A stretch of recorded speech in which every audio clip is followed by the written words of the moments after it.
Welcome back to Sustainability Forward, the podcast where we talk about the important issues surrounding sustainability and we try to find issues and solutions to those issues. Now, you may remember last year, we did an episode that was titled The Planetary Boundaries or the Planetary Boundaries Framework. In fact, it was one of our most downloaded episodes in that season. In that episode, we explained the idea of these boundaries as kind of a dashboard for the Earth, which helps us to see how far human activity is pushing our planet Earth beyond its safe operating space. Yes, Rishi. So very exciting topic. And today we are coming back because there are some updates. First of all, what is this planetary boundary framework? So it was first proposed in 29 by Johan Rockrom and colleagues at the Stockholm Resilience Center. So the model defines 9 critical Earth system processes like climate, biodiversity, oceans, and land that regulates the planet stability. The idea is quite simple. If we stay within these limits, humanity has a safe operating space. If we cross them, we risk destabilizing the Earth system in ways that could be irreversible. The framework was updated in 2015, 2023, and now in 2025. And this is what we're discussing today. Because the new report, the Planetary Health Check, has been just came out. And for the first time, scientists have confirmed that ocean acidification boundary has been breached. That doesn't sound good. Now, ocean acidification might sound a bit technical, but there's a simple way to think about it. The ocean has been, of course, one of our biggest allies in climate stability, absorbing a quarter of all the CO2 that has been pumped into the atmosphere from human activities. But that service comes with a cost. The more CO2 the oceans absorb, the more acidic they become. And that is the boundary that seems to have been breached now with this update on the report. Yes, it is a big ecosystem. It's an ecosystem also for what we know very little, with a very fragile equilibrium.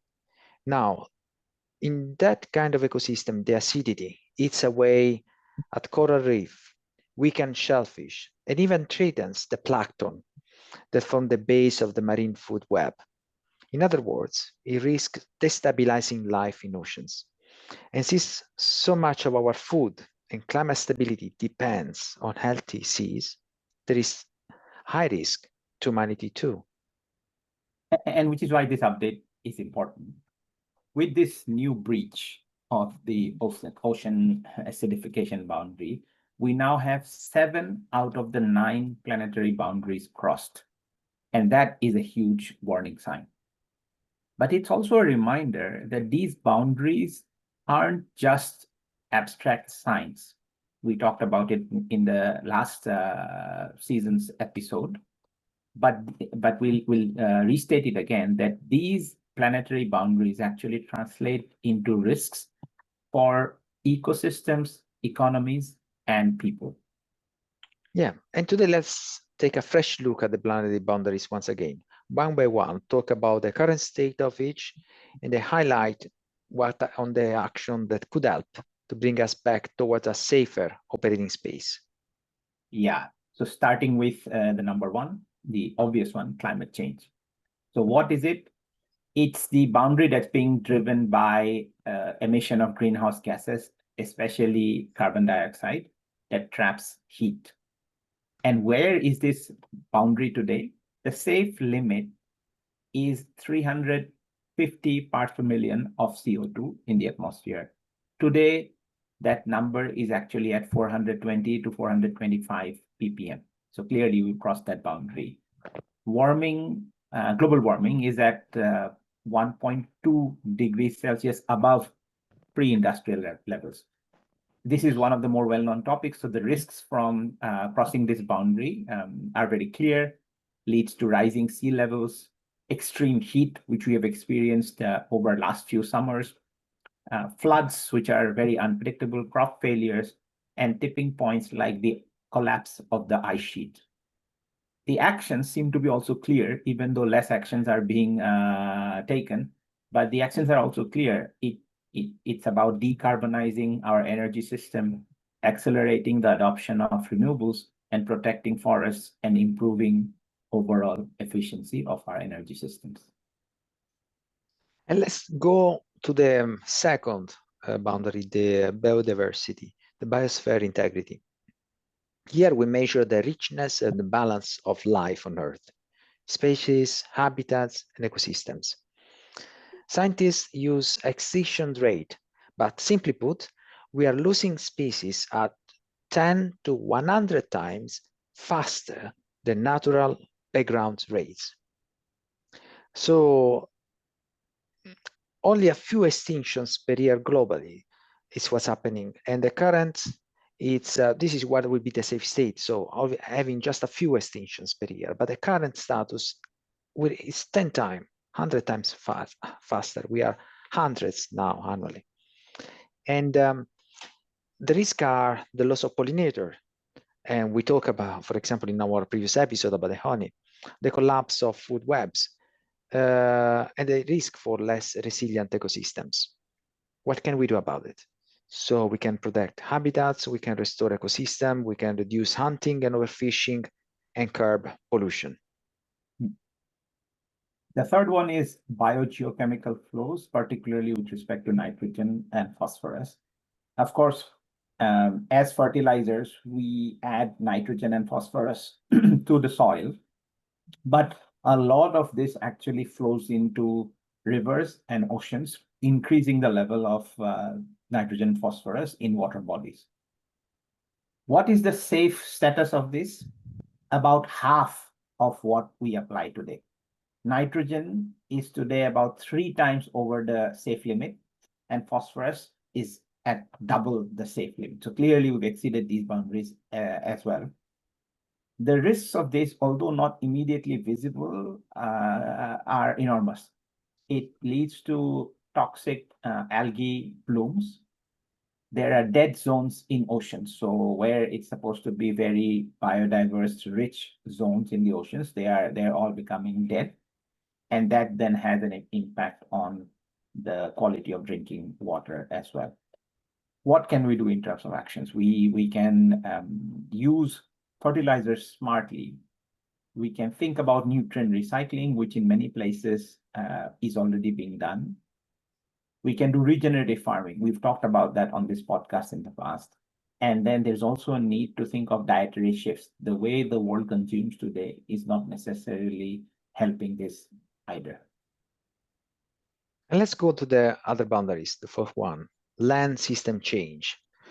So this measures how much of Earth's natural land is covered, especially with forest, and how much has been replaced with crops and cities. So a safe status will say that we should have at least 75% of regional forest protected. Today, we are closer to 60%. And this is particularly worrying on tropical forests. The risks are the loss of biodiversity, weaker carbon sinks. We talked in the past about how important it is to have a healthy land system in order to be also on a carbon sinks. And also disrupt and rainfall patterns because of the change of moisture connected to the soil. Actions, so stop deforestation, restore degraded lands, let nature do its job, taking back this land, adopt sustainable farming. Yeah. The next one, which is freshwater use, I think that might be more visible. It's basically the use of fresh water from sources like rivers, lakes, and aquifers. We draw this water for various activities like farming, industry, and homes. And this is a critical parameter because it impacts our livelihoods quite directly. The safe limit is considered to be 4,000 kilometer cube per year globally. Today, this number is at 2,600 kilometer cube per year. So, in a sense, we are within the safe limit, but that doesn't mean it applies at all places equally. There are certain regions in the world where the crisis relating to this is quite acute. Examples are India, Middle East, in the western part of the US. This leads to the risk of river systems drying up completely, which has been seen in some places. Severe groundwater depletion, which is actually much more common now, and then water conflicts between regions, between countries. The actions that we can take are utilization of efficient irrigation systems, reducing the leaks and wastages in our water systems overall, and recycling the water that we consume. In fact, the restoration of wetlands is also considered to drive a reduction in freshwater use. And then we have, of course, we talk about the ocean acidification. So this is about the ocean absorbing CO2, becoming more acid. And as you said, Wrishi, lowering the argonite levels needed by corals and shell building organisms. So the boundaries was set at 80% of pre-industrial saturation. Now we are 84 and falling. So the 2025 report confirms that this boundary has been breached. So the risk is for coral relief, as we see in some part of the world, especially in the Pacific area, is collapsing, loss of marine biodiversity, weakened fish stock, reduced carbon storage by the ocean. And these boundaries directly linked to the CO2, so similar to climate change. These are the actions that we need to put in place. Yeah, kind of a double whammy, right? Warms up the atmosphere as well as creates acidification, CO2. So a big driver. The next one is novel entities, which is basically chemicals and plastics. Because of human activities, we produce a lot of substances which do not naturally break down. Examples are plastics, PFAS, which are also known as forever chemicals, pesticides, and heavy metals. When they're introduced into our ecosystem, they survive in the ecosystem for long durations of time, in fact, forever in some cases. So the current status today is a little bit difficult to understand because there is no one single number, but clearly it has been exceeded in on different fronts. We produce hundreds and thousands of synthetic chemicals. Many are persistent and toxic as well. The risks are quite obvious. It leads to contamination of water and the soil system. It's harmful to human health. A lot of the harms caused by forever chemicals have been well documented.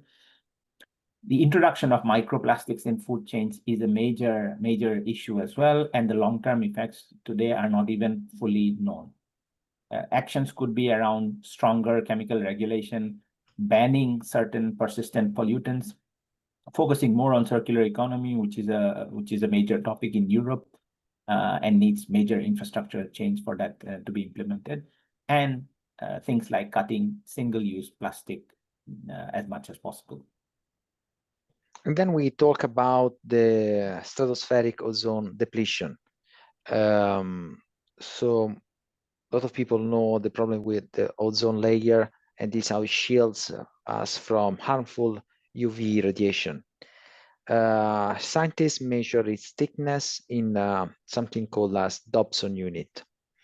And this unit is recovering from alarming state thanks to what happened to the Montreal Protocol, one example of cooperation, multilateralism that we had in the past across countries. Risk in case this would be breached is a healthy problem, for example, skin cancer or crop damage, so and harms to different kind of ecosystems. So the action is keep enforcing these global treaties, avoid harmful substitutes. All right, next one is atmospheric aerosol loading.